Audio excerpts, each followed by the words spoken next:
حضرت سلطان محمود غزنوی رحمۃ اللہ علیہ کے پاس ایران کا بادشاہ اپنے سفیر کے ساتھ ملاقات کے لیے آیا ہوا تھا۔ دن سارا سلطنت کے امور پر تبادلہ خیال میں گزر گیا۔ رات کے کھانے کے بعد ایرانی بادشاہ اور سفیر کو مہمان خانے میں آرام کرنے کی غرض سے بھیج دیا گیا۔ سلطان محمود غزنوی رحمۃ اللہ علیہ خود بھی مہمان خانہ میں ہی ایک الگ خیمہ نما کمرے میں ٹھہرے تاکہ مہمانداری میں کوئی کمی نہ رہ جائے۔ تقریباً نصف رات کے بعد سلطان نے اپنے خیمہ کے باہر کھڑے غلام کو آواز دی، حسن! اس نے پانی کا لوٹا اور خرمچی اٹھائی اور خیمے میں داخل ہو گیا۔ ایرانی بادشاہ بڑی حیرت سے اپنے خیمے کے پردہ سے یہ منظر دیکھ رہا تھا اور ساتھ ہی ساتھ سلطان محمود غزنوی رحمۃ اللہ علیہ کے غلام حسن کا باہر آنے کا منتظر بھی تھا۔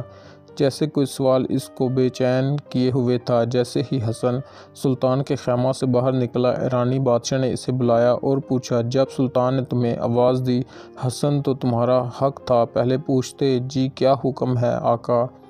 تم بنا پوچھے ہی پانی کا لوٹا اور خرمچی لے کر سلطان کے خیمہ میں چلے گئے۔ ہو سکتا ہے سلطان کو کسی اور چیز کی طلب ہو۔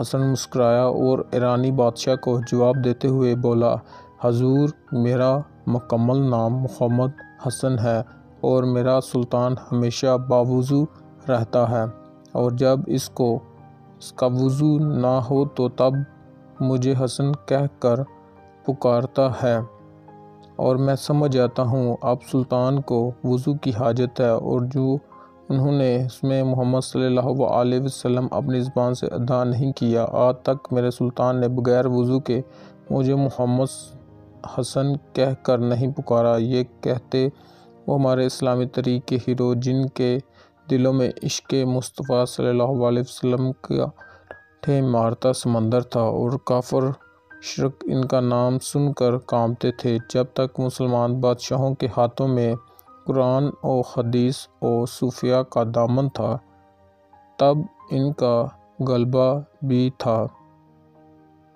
اللہ پاک ہمیں سب کو عمل کرنے کی توفیق عطا فرمائے۔ تھینک یو گائز، ملتے ہیں نیکسٹ ویڈیو میں۔ ویڈیو اچھی لگی ہے تو ہمارے چینل کو سبسکرائب کر لیں۔